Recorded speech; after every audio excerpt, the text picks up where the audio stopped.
Hello à tous et à toutes, bienvenue sur ma chaîne pour une nouvelle vidéo.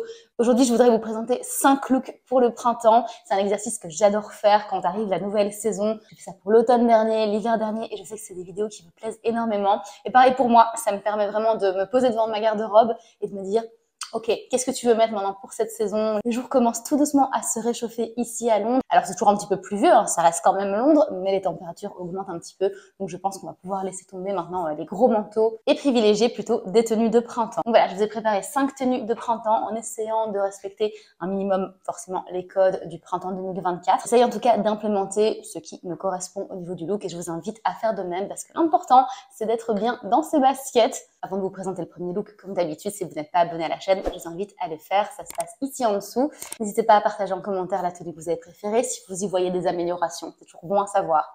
Donc voilà, n'hésitez pas à interagir. Ça me fait toujours très plaisir de lire vos retours. Allez, c'est parti pour le premier look. Alors pour ce premier look, j'ai 2 pièces à vous présenter qui sont inédites, que je vous ai encore jamais montrées sur ma chaîne YouTube. On va commencer par une que vous connaissez déjà et il s'agit de cette chemise de chez Lily Silk. Donc elle est blanc ligné bleu, un peu plus clair que bleu marine. Je pense que ça donne vraiment foncé à la caméra, mais ça l'est pas tant que ça. Et c'est de la soie, donc c'est vraiment une chemise ultra flowy. C'est pas une chemise pour laquelle on peut retrousser les manches parce qu'en fait, de l'autre côté de la couleur en soie, ça fait un petit peu, vous savez, couture retournée. Donc c'est pas vraiment le même bleu, donc ça se porte pas avec les manches retroussées, c'est vraiment, voilà, on la laisse manche longue, très flowy. Je la rentre en général dans le pantalon, comme ça va être présenté d'ailleurs sur ce look. Ici, il y a le petit logo Lily Silk. Si jamais vous demandiez, c'est pas une tache, c'est juste le logo qui a été mis de manière assez random en plein milieu de la chemise. Je sais pas pourquoi ils ont fait ça. De même, vous savez, dans les coins en général, en haut à gauche. Enfin bref. En tout cas, voilà pour cette chemise de chez Lily Silk qui fait partie de ma collection depuis maintenant... Oh, je dirais que je l'ai acheté en juin de l'année dernière, probablement. Et j'en ai vraiment une très grande utilisation, surtout quand je sors. Rarement à la maison parce que j'ai très peur de l'attacher en cuisinant. Par contre, dehors, elle me suit très souvent. Donc voilà pour la chemise que je vais mettre dans ce premier look. Et ensuite, avec quoi je vais mettre la chemise? Et là, c'est la pièce inédite. Et il s'agit de ce pantalon à pince bleu marine. Il vient de chez Arket. Vous connaissez mon nom pour la marque, hein, je pense qu'il n'y a plus besoin de la présenter. Et je cherchais un pantalon bleu marine, pas nécessairement de chez Arket. Et il y en avait plusieurs. Il y en avait un de chez COS aussi qui m'intéressait. Je pense qu'il y avait John Lewis, qui est une marque anglaise. Mais finalement, je me suis penchée sur le Arket parce que je connais la qualité d'Arket. Et je me suis dit que comme je faisais pas mal de sport ces derniers temps et je sens que ma morphologie a un petit peu changé, vous savez, tout est un petit peu plus ferme, on va dire ça comme ça. En fait, je pense que je suis potentiellement revenue sur une taille 36. Je suis moins un 38 qu'un 36 maintenant. Toujours entre deux tailles, hein, on est d'accord. Hein, toujours que quelque chose nous embête au niveau de la mode et des tailles. Mais je pense que je suis retombée plutôt sur un 36. Et du coup, je me suis dit, écoute, prends-le en 36. Voici sa taille bien, parce qu'en fait, ici aussi, il y a des petits boutons, vous voyez, donc là, il est au maximum, donc il est même plutôt large. Et voilà, quand je l'ai essayé, nickel chrome, il tombait parfaitement, j'ai bien assez de place même pour respirer. Alors, soit Arket s'est trompé et m'a taillé un truc en 38 et a inscrit ça en 36, mais franchement, je vais dire que je flotte dedans, je ne pourrais pas mettre du 34, mais c'est la taille parfaite, quoi. Donc voilà, à voir si c'est le sport qui a fait que je suis tombée sur une taille 36 ou si c'est le pantalon qui taille différemment ou tout simplement que ce genre de modèle taille un peu plus large, je ne sais pas. En tout cas, si vous êtes entre deux tailles, je vous dirais plutôt d'aller sur une taille plus petite. Donc voilà, comme je vous montrais ici, c'est un petit peu réglable sur les côtés. Vous pouvez donc gagner 5 cm entre les deux boutons de chaque côté à refermer, si jamais vous êtes un petit 36. Donc au niveau de la fermeture, ce sont, vous savez, les petits crochets. Il y a un zip ici et à l'intérieur, on a un bouton supplémentaire ici. Comme ça, vous savez, c'est bien aplati au niveau de la croche, quoi, tout simplement. Et à l'arrière, on a une poche qui est, je pense, une vraie poche. Ouais, c'est une vraie poche. Bon, je mets bien sûr rien dans cette poche arrière, ça serait super bizarre. Donc voilà ce pantalon, il est bien évidemment wide leg. C'est un pantalon de tailleur à pince, quoi, tout simplement. Donc les pinces, ce sont ici les fronces que vous voyez au-dessus. Je trouve que sur la silhouette, c'est si beau parce qu'en fait, ça part en évasé et ça vous snatch bien à la taille. Donc c'est vraiment un look que j'adore. Je vous mets de toute façon le close-up. Au niveau des chaussures, on reste sur les classiques Samba. Alors pour ce look-ci, je trouve que c'est intéressant en fait de mélanger le design de la Samba avec le reste du look. Chemise blanche, lignée bleue et pantalon de tailleur, pantalon à pince bleu marine. C'est quand même assez formel, donc je me dis pourquoi pas tone down un petit peu le look avec les Samba et en fait les petites lignes noires sur les côtés, le devant de la chaussure grisé. En fait, les couleurs se marient. j'ai envie de dire quasiment à la perfection. Là, vraiment, le look coule de source selon moi. Quand on le voit, on se dit bah oui, en fait, il est harmonieux, c'est un petit peu terre à terre, quand même assez élevé avec les autres pièces du look. Donc voilà, je pense qu'il n'y a pas meilleure chaussure pour ce look-ci. Donc mes Samba. Et ensuite, on a évidemment mon sac Arket. Parce qu'avec ce look-là, on a mine de rien beaucoup de bleu. Et je voulais venir absolument casser ça parce que sinon ça aurait fait trop bleu et blanc. Là, pour le coup, avec le bleu marine, je trouve qu'une touche de brun ou de beige, ça vient vraiment ajouter une troisième couleur qui est pas tape à l'œil et qui se marie très très bien à l'ensemble. Donc voilà pour mon sac Arket. Je ne le présente plus, ça fait, je sais pas, je vous montre à toutes les vidéos, j'ai l'impression. Vous savez, je me suis rendu compte quand j'ai créé ces looks que j'ai pas tant de sacs que ça. Bien sûr, je n'ai qu'un corps et quand je sors, je ne porte qu'un sac à la fois, donc c'est peut-être déjà beaucoup pour une seule personne. Mais au final, je tourne autour de 5-6 sacs et je fais vraiment en sorte qu'ils correspondent à vraiment une série de looks chacun. Et c'est pour ça que j'ai pas vraiment de sac à couleur tape à l'œil. Apporter quelque chose au look tout de même, tout en restant assez discret. Si on s'y penche, par contre, voir qu'effectivement, le sac a un certain design qui est intéressant et qui apporte quelque chose au look, mais sans lui voler la vedette, quoi. Et la dernière pièce que vous n'avez pas encore vue dans ma garde-robe, je vous ai fait un appel à l'aide il y a quelques vidéos de ça. C'était dans quelle vidéo? Je pense que c'est dans ma vidéo Haul Mango, parce que je vous avais présenté un trench que j'avais acheté sur Mango. Je n'étais pas trop sûre de la couleur. Enfin, ça ressemblait à du vert un petit peu kaki, alors qu'il le présentait sur le site comme beige. Et je vous avais justement demandé en commentaire ou en DM sur Insta, si jamais vous saviez où je pouvais trouver un bon trench. Et donc, j'avais commandé le trench Mango, ça a été un total fail. Ensuite, j'ai recommandé un autre trench Mango quand ils ont ressorti toute leur collection de trench. Et je me suis dit, ouais, celui-là, il a l'air incroyable. Je le reçois. Le truc, il fait un bruit monstrueux parce que c'était un style waterproof, donc il était très épais déjà. Et je me suis dit, bon, c'est pas ouf pour la mi-saison, je vais avoir trop chaud avec ça, premièrement. Et aussi, en fait, c'était un S, mais ça me faisait des épaules vraiment bien plus larges que ce que c'est le cas. Et en fait, ça m'englobait, ça me noyait complètement. Donc, je l'ai renvoyé. Je me suis dit, mon Dieu, mais j'ai vraiment pas de chance avec les trench cette année. Et pour finir, j'ai commandé un tout dernier sur le site de John Lewis. John Lewis, c'est un site anglais. Je vais faire ma recherche pour savoir s'il livre en France. Et si c'est le cas, je vous le mets ici en dessous. Donc, j'ai trouvé mon trench. Et je suis pas certaine de pouvoir vous le montrer en entier, mais vous le verrez sur le close-up de toute façon. Donc, voilà, ce trench, il est long. Il est camel. Je me suis éloignée cette fois-ci du trench beige qui était trop salissant. Il est aussi un peu côtelé waterproof. Très clairement, il est d'une matière assez épaisse, moins que celui Mango. Donc c'est vraiment un chouette trade-off entre mon ancien trench qui ne me correspond absolument plus et ce Mango qui était juste trop épais et je trouve absolument parfait. Il y a un crochet ici, vous savez, au niveau du col qui fait vraiment genre si jamais on se prend la grosse pluie à Londres, on peut vraiment s'en mitoufler. Les boutons, ils sont somme toute assez classiques. Vous voyez, c'est vraiment les boutons avec un mélange de brun. Il y a des petits rabats sur les épaules, classique du trench. La ceinture, bien évidemment, toujours dans ce même plastique, on va dire, comme pour les boutons.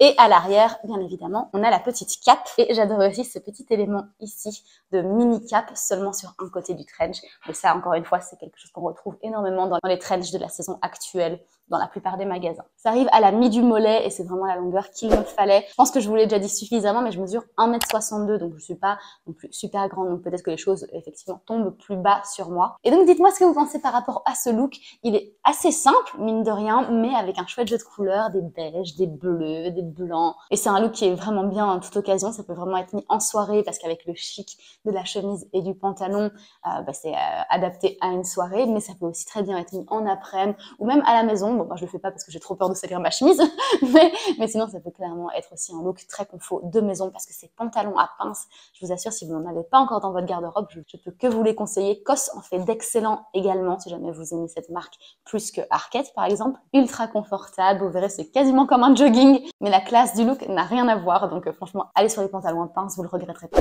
Pour le prochain look, j'imaginais plutôt quelque chose qui était sur les tons noirs et gris, parce que tout le monde n'aime pas le bleu marine, donc j'essaye vraiment d'en proposer pour tout le monde, et ça fait partie aussi de ma garde-robe, donc ça m'arrange tout à fait de présenter ce genre de look.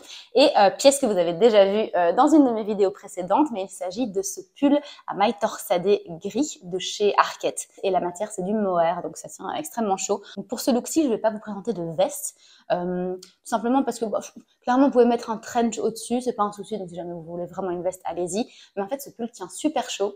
Et en général, moi, quand je mets une sous-couche Uniqlo en dessous. Et je vous assure, sous-couche Uniqlo plus cette matière-ci, vous n'avez vraiment pas besoin de porter une veste. C'est même cool parfois, vous savez, pour avoir un petit peu plus de liberté de mouvement. C'est intéressant de pas mettre de veste qui soit structurée, qui vous cale, vous savez, avec des épaulettes ou quoi. Enfin, bref. Donc, je vais pas vous présenter de veste ici, mais donc voilà pour la pièce du dessus. Donc, le pull gris en mohair. Et pour le pantalon, c'est un pantalon que je vous présente assez souvent. Désolée, je le ferme vite, comme ça c'est plus joli à la caméra. Mais donc c'est mon pantalon droit de tailleur de chez H&M. Donc ici, il n'y a pas de pince, comme vous pouvez voir, c'est vraiment plat et droit.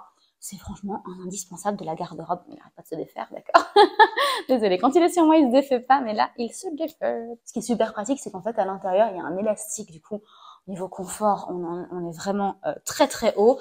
Il est classe, il est un peu satiné, je sais pas si vous arrivez à voir la caméra, mais il est un peu satiné, et il arrive un petit peu au-dessus de la cheville, donc même à ce niveau-là, je trouve que ça fait un chouette effet avec la chaussure, ça montre un petit peu la cheville, ça allonge la jambe, c'est hyper élégant, noir, satiné comme ça, vraiment nickel. Il y a des petites poches ici, il y a des fausses poches à l'arrière, vraiment, il veut vraiment pas tenir fermé, et donc l'idée avec un pantalon comme celui-ci, c'est que quand il y a des crochets, alors, il n'y a pas de bouton apparent, donc c'est très très joli de mettre une ceinture qui a une belle boucle. Donc pour ce look-ci, je mets ma ceinture à Ralph Lauren avec la boucle dorée où il est écrit en relief Lorraine, toujours en doré, c'est très très discret, on ne le voit pas franchement. Et la ceinture donc est fine et noire, comme ça se voit à peine sur le pantalon, on voit vraiment juste la boucle dorée qui vient ajouter un chouette élément. C'est vraiment un combo gagnant. Donc l'idée c'est de rentrer le pull en mohair dans le pantalon, mais à l'arrière le laisser en dehors du pantalon, sinon ça fait un peu trop de matière dans le pantalon et ça élargit les hanches.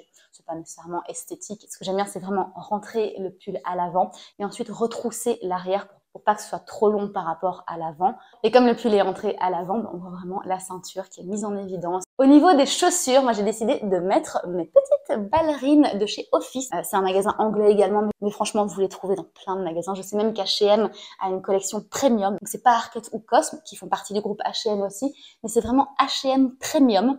Il y a cette section-là, si vous allez voir sur le site. Et ils ont un modèle qui est ultra similaire, juste qu'il est plus cher que celui-ci. Parce que celui-ci m'a coûté une 20aine de livres et elles sont en cuir. Ce que j'adore de ces ballerines, c'est vraiment le bout carré ici. Ce qu'on voit vraiment dans la mode des ballerines pour cette année, c'est une ballerine qui s'approche d'une ballerine de ballet. Donc vraiment avec la forme carrée ici, donc qui était censée permettre aux ballerines de monter sur leurs orteils. Bon, là évidemment, il n'y a pas de renforcement, c'est vraiment juste pour le look. Donc voilà, pour mes ballerines noires de chez Office, il y a une petite boucle aussi que vous pouvez voir. C'est discrète, on la voit pratiquement pas. J'ai décidé d'y aller avec mon bucket bag de chez Leatherology. Et eux, je suis pratiquement sûre qu'ils livrent en France, j'avais déjà vérifié ça. Donc les boucles ici sont dorées, ce qui rappelle au final la boucle de la ceinture. À l'intérieur, on peut fermer comme ça le cordon à l'intérieur pour lui donner une forme un peu plus bucket. Donc en fait, ça resserre ici sur les côtés. Si on enlève l'attache à l'intérieur, ça donne juste une forme un peu plus large au sac. Et donc voilà, il est très très simple. La fermeture ici est en aimant. Donc si jamais vous vivez dans une ville où vous savez qu'il y a beaucoup de pickpockets, je suis pas sûre que ce soit le sac le plus adapté. Franchement, pour Londres, il n'y a pas de danger. Personnellement, je fais pas hyper gaffe dans le métro et je n'ai jamais eu de soucis. Soyez toujours prudent, on sait jamais. Donc voilà pour ce sac bucket bag. Il a l'air énorme comme ça sur la caméra, mais je vous propose de le regarder dans le look même. Vous voyez qu'en fait, c'est pas du tout disproportionné. C'est même cool pour un petit look pour aller faire du shopping, des petites emplettes. Ce que j'aime beaucoup dans ce look-là, c'est les proportions, parce qu'on a vraiment le pull au-dessus qui est assez oversized, rentré dans le pantalon, ça fait un petit peu bouffant au niveau du ventre. Mais ensuite, on a ce pantalon qui, mine de rien, assez resserré sans être un slim. Les petites ballerines qui viennent vraiment épouser le pied, qui sont pas bulky, comme des gros mocassins, par exemple. C'est vraiment tout en simplicité et en finesse. Et ensuite, on a ce bucket bag qui vient encore une fois contrebalancer la finesse du bas du look et le côté un peu baggy du dessus. Donc voilà. Au-delà du jeu de couleurs gris et noir, je trouve que c'est intéressant au niveau proportion aussi. Mais dites-moi ce que vous en pensez. Pour le troisième look, je sors un peu de ma zone de confort parce que je teste un truc que je n'ai jamais testé avant et j'ai vu quelques photos sur Instagram qui tournaient. Et ça m'intéressait vraiment d'essayer ce look. Donc, sans plus attendre, la première pièce du look est toute simple, là, pour le coup. C'est ma chemise blanche de chez Ralph Lauren. Je prends la chemise blanche parce que vous savez que j'ai la collection des 3 Slim Fit. Donc, j'ai la blanche, la rose et la bleu ciel. Je me dis comme ça que pour les vidéos look, c'est mieux de prendre la blanche. C'est ce que la plupart d'entre vous ont dans la garde-robe, plutôt que bleu ciel ou rose, c'est quand même un peu plus spécifique. En général, on a toute une chemise blanche dans la garde-robe, donc je préfère vous présenter ça. Comme ça, vous pouvez répliquer le look avec plus de facilité à la maison. Je vous la présente beaucoup trop souvent pour encore vous la présenter. Ensuite, au niveau du bas, je mets mon jean Mom de chez H&M. Vous avez été énormément à me demander d'où il venait et lequel c'était sur H&M, parce que bon, on est d'accord qu'on peut scroller scrollé la page des jeans pendant bien une demi-heure avant de trouver le modèle en question. Donc je vous mettrai le lien en barre d'infos si je le retrouve. Et ce pantalon, je l'ai acheté en octobre et il est vraiment tout simple. Qui resserre au niveau, on va dire, en dessous du nombril et qu'il tourne au-dessus de la cheville, mais un petit peu en ballon. Mais vous verrez de toute façon sur le close-up, ce sera plus facile pour comprendre ce que j'essaye de décrire ici. Donc voilà pour ce pantalon H&M Mom. Là pour l'instant, vous vous dites que le look ne casse pas trois pattes à un canard. C'est vrai que chemise blanche plus jean, je peux aller me cacher si je vous présente que ce look-là. Au niveau des chaussures, je vous propose d'ajouter à ce look les Vivaya, donc vraiment la ballerine classique de chez Chanel, beige avec le bout noir. Chez Chanel, c'est du cuir, le bout n'est pas pointu, il est arrondi, il y a le sigle Chanel. Donc on est vraiment sur le domaine du dupe ici. Donc voilà, c'est la marque Vivaya, je vous les ai présentées en décembre dernier. C'est des chaussures qui m'ont été offertes et je les surkiffe. Elles sont hyper confo, vous voyez, c'est du tissu ici. Donc c'est hyper malléable. J'ai limite envie de dire que c'est des chaussures orthopédiques parce qu'elles sont ultra molletonnées. Ici à l'intérieur, il y a aussi des protections, je sais pas si vous voyez. Elles sont vraiment faites pour être portées longtemps sans vous faire trop mal. Et avec ce look-ci, je trouve que ça donnait une chouette touche un petit peu Chanel vibe, on va dire. Et pour le truc qui m'a fait sortir de ma zone de confort, vous l'attendez toujours. Mais en fait, j'ai vu sur pas mal de looks Insta, comme je vous disais tout à l'heure, que le foulard revenait énormément à la mode. Alors, attention, pour les foulards, moi je vais pas du tout chez Hermès, c'est clairement dans la même vibe. D'ailleurs, j'avais un carré Hermès qui m'avait été offert par mon ancien patron. Il y a des années de ça, hein, ça fait genre 5-6 ans. Je l'ai revendu sur Vestiaire Collective il y a des années de ça, parce qu'en fait, le carré de soie Hermès, la soie est tout sauf agréable sur la peau. Ça me grattait pas, mais c'était rêche. C'est vraiment rêche sur la peau, ça tenait pas chaud du tout, et c'était très grand. Je suis assez menue du dessus, et en fait ça m'englobait totalement comme ça. J'ai essayé de le mettre vraiment plusieurs fois, et franchement je me suis dit qu'une bonne écharpe, vous savez en coton H&M, elle est bien mieux, elle te tient plus chaud, elle est moins rêche. Donc voilà, je l'ai revendue sur Vestiaire Collective à rien du tout. Je l'ai vendu une centaine de livres, alors que je sais très bien que sur le site elle en valent genre 300. Clairement la personne qui l'a acheté a fait une affaire. Je pense que ce carré Hermès, il est resté moins de 24 heures sur Vestiaire Collective, parce que je voulais juste qu'il parte de ma garde-robe. C'est pas moi qui l'avais payé à la base, donc j'avais pas trop, vous savez, de regrets par rapport à ça. J'ai vraiment essayé de le styliser, mais il n'y avait juste pas moyen. Si vous avez des carrés Hermès, je serais vraiment curieuse de savoir comment vous les stylisez, si ce n'est, vous savez, sur une anse de sac. Mais ça, j'en voyais pas trop l'utilité à l'époque et toujours pas maintenant. Et donc, ce foulard, j'en ai 3. J'en ai un bleu marine, j'en ai un rouge et j'en ai un beige. Et ça fait des années qu'il trône dans ma garde-robe et que je savais pas quoi en faire. Mais je voulais pas m'en séparer. Donc, la marque ici, c'est une marque belge. Donc, c'est Veritas. Et c'est une marque que j'adorais en Belgique. Je sais pas si ça existe encore. Mais ce foulard, il date de quand j'habitais encore en Belgique. Donc, je vous le montre vite fait en grand. C'est un très grand carré avec des boucles, des ceintures, des choses vraiment qui rappellent le milieu équestre comme d'habitude dans ce genre, vous savez, de pièces. Et oui, donc il date d'il y a au moins 6 ans. Et donc l'idée ici, c'est de le plier en triangle et ensuite de le rabattre comme ça avec une épaisseur, on va dire, comme ça, pour en faire une ceinture. Donc je vous dis, c'est pas moi qui l'ai inventé, je l'ai vu sur Insta. Mais je trouvais que c'était si beau de le styliser de cette manière-là que je me suis dit, bah écoute, tente. Et donc j'ai essayé sur ce look jean, chemise, la bleu marine et la rouge. La rouge était trop flash, on voyait que elle. La bleu marine, franchement, ça faisait un petit peu noyer avec le bleu du jean. Et j'en suis arrivée donc à la conclusion que la beige était la plus adaptée pour ce look-ci. Bien sûr, avec un autre pantalon, la bleu marine aurait mieux été, ou la rouge. Mais dans ce cas-ci, dans ce look-ci, la beige est ce qui apporte le plus de classe. Parce qu'en fait, quand vous le repliez, on voit quand même les jeux de ceinture et de boucles, comme ça. Et c'est hyper élégant. Alors ce que j'ai fait moi, c'est que j'ai vraiment fait le petit nœud sur le côté en faisant en sorte que la longueur des deux chutes, on va dire, de foulard soit plus ou moins égale et qu'elle soit un petit peu sur le côté pour pas qu'elle se referme l'une sur l'autre, mais qu'elle soit un petit peu écartée l'une de l'autre pour vraiment qu'on voit en fait que c'est un foulard qui a été noué à la place d'une ceinture. Et ça fait l'effet escompté aussi. Ça tient le pantalon comme une ceinture. Donc voilà, je suis pas du tout mécontente d'avoir essayé cette technique. Franchement, je serais trop curieuse de savoir ce que vous en pensez. Au niveau des autres pièces, donc j'ai remis mon trench, parce que j'ai essayé avec plusieurs vestes, mais c'était vraiment celle qui finalisait le mieux le look. Au niveau du sac, j'ai mis mon Chloé Tess.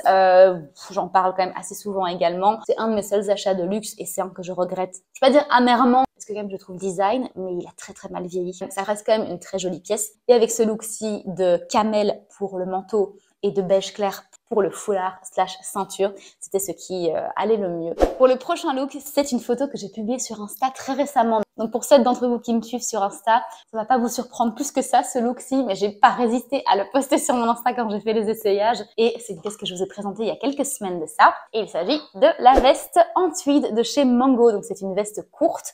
Et vous voyez, je sais pas si vous vous souvenez, mais il y a comme ça, et les boutons sont en boutons bijoux. C'est comme ça qu'ils le décrivent sur le site. Il y a cet effet comme ça décousu sur les côtés qui rend la matière si douce. Elle est doublée à l'intérieur d'un tissu satiné. Et regardez comme elle est structurée, c'est vraiment trop joli. Elle me rappelait quelque chose, cette veste, mais je savais pas quoi. Et quand j'ai recommencé à regarder Gilmore Girls récemment, en fait, je me suis dit que très clairement, c'est une veste que Emily Gilmore porterait. D'ailleurs, en parlant de ça, je sais pas si vous aimez Gilmore Girls, mais stylistiquement parlant, je pense que Emily, elle est quand même au-dessus de tout le monde. Parce que le look de Lorelai, personnellement, j'aime pas trop. Rory, elle est souvent habillée en tenue d'école.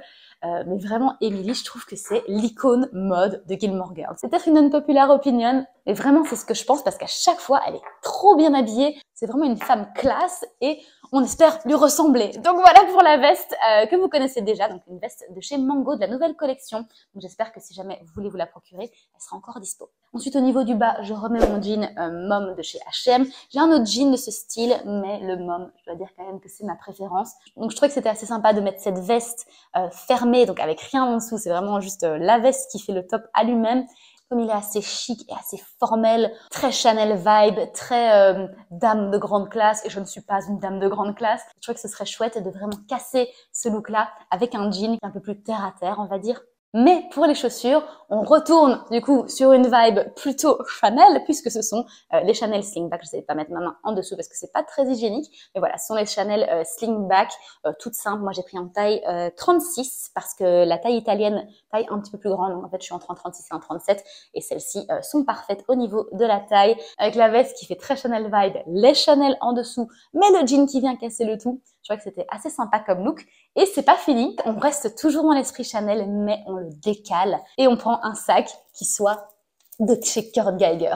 Je pense que vous connaissez mon amour pour cette marque. Je n'ai qu'un sac à l'heure actuelle, tout simplement parce que je me suis un petit peu éparpillée dans d'autres marques.